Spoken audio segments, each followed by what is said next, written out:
A high-profile British atheist, Richard Dawkins, has gone one step further. He wants Pope Benedict arrested over the church's child abuse scandal when he steps on British soil later this year.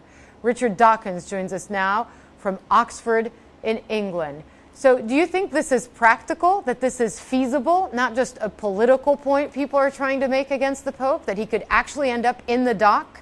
Well, first of all, I should say that it was really Christopher Hitchens who suggested this, and I went along with him, and we've talked to a couple of lawyers in England to look into the possibilities. I'm not sure if it's really feasible that he really literally will end up in the dock. That's what we're aiming for. But I think it's good consciousness raising to alert people to the fact that there is no reason why the head of a large religious organization should be exempt from the same law that the rest of the world has to submit to. There is no get-out-of-jail-free card that should be offered to a religious leader any more than to anybody else in the world. Let me ask you this. The Pope is the head of the Catholic Church. It's not like when in the International Criminal Court we see soldiers or military commanders tried for war crimes where they actually gave out orders to abuse, kill, or rape victims. In this case, he was not behind any order given to anyone. So why prosecute the pontiff? No, he wasn't actually behind any orders to do any raping of children, obviously.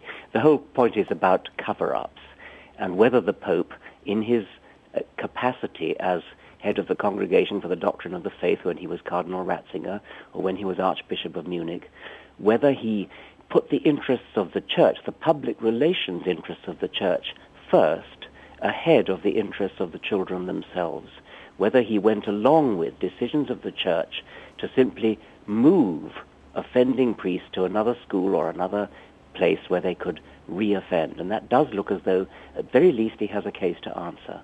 I'm just confused as to how this is a crime against humanity, I suppose.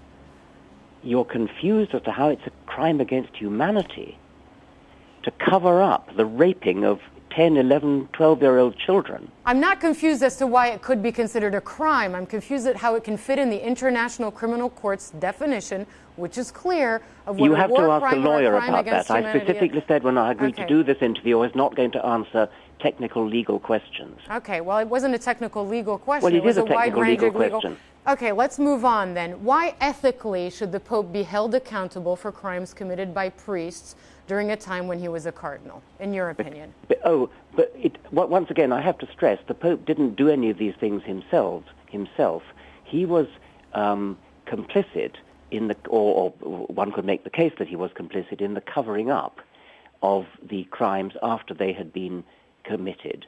And we have it in his own words that he put the interest, the public relations interest of the Church ahead of the interest of the children themselves. How much, lastly, Richard Dawkins, do you think this is going to harm the Catholic Church as what it wants to present itself as a moral institution? Well, it's enormously damaging. The very idea of the Catholic Church presenting itself as a moral institution was already threatened by its remarkable stance on things like AIDS and condoms and such things. But this really could be the last straw. This really could be the last straw that breaks the camel's back and finally alerts people to what a joke it is to treat the Catholic Church as any authority on morals.